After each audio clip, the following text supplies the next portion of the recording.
Once upon a time, there was a man who invented chess. The king was so pleased, he offered the man a reward.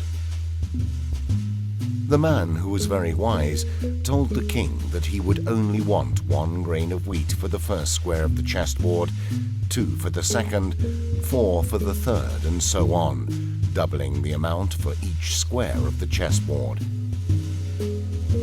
The king said yes, and at the end of the game he had to abdicate, because he had no more grains of wheat to pay his debt.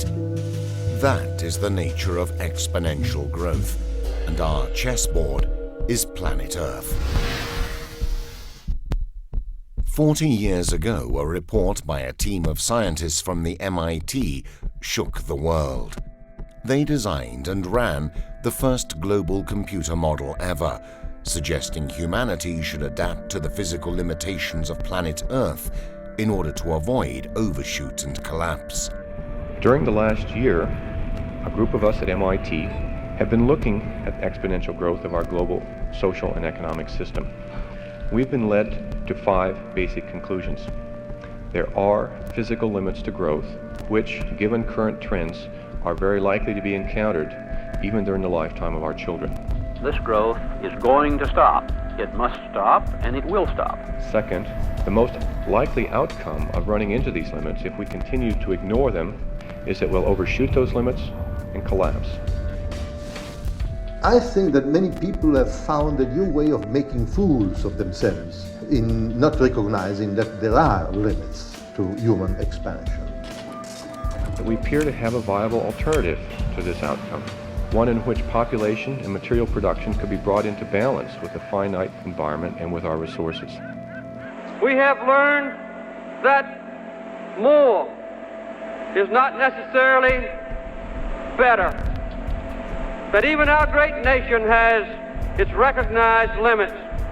Fourth conclusion is that it's realistically going to take 50, 100 years or more to reach that alternative in an orderly fashion. We believe then and now there are no limits to growth and human progress when men and women are free to follow their dreams. And finally, every year we delay decreases our ultimate options.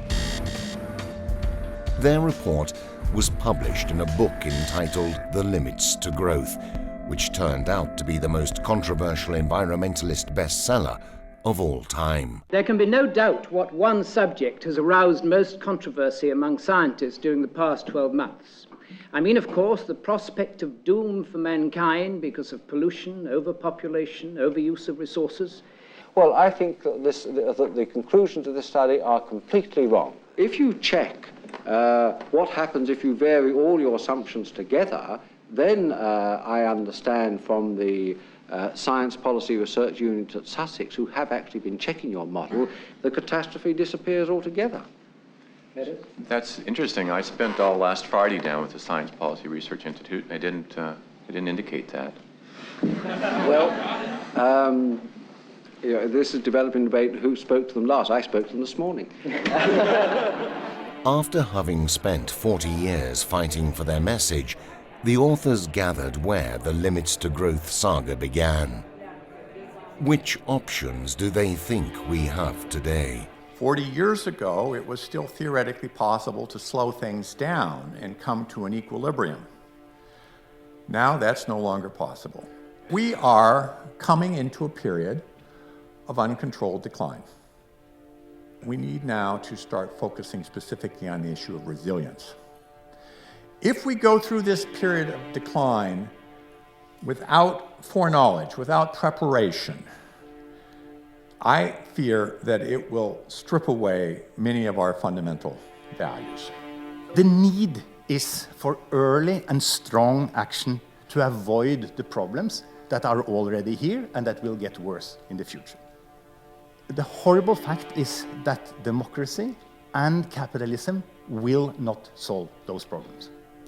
We do need a fundamental paradigm shift in the area of governance. So it's the national and international governance thing, which is what one ought to be debating when one is looking ahead. Personally, I'm an optimist. Personally, I believe in the brilliance of human beings. the past 40 years makes you doubt it a little, but I do believe humans are brilliant. I don't consider myself any better than any other human being, but I have lived for 20 years with these global models. And I can see, I instinctively understand the global results of personal actions that I take. And I know what kind of world I want to live in. I don't want to live in a collapsing world. I don't want to live in a world, as Jürgen says, it's getting grayer and grayer. And it costs more and more and more to maintain even a decent standard of living. I want to live in a sustainable world where there is no poverty, no hunger, and no erosion of the Earth's resources. According to the Limits to Growth authors, the environmental and economic crisis we are going through are part of the same global crisis.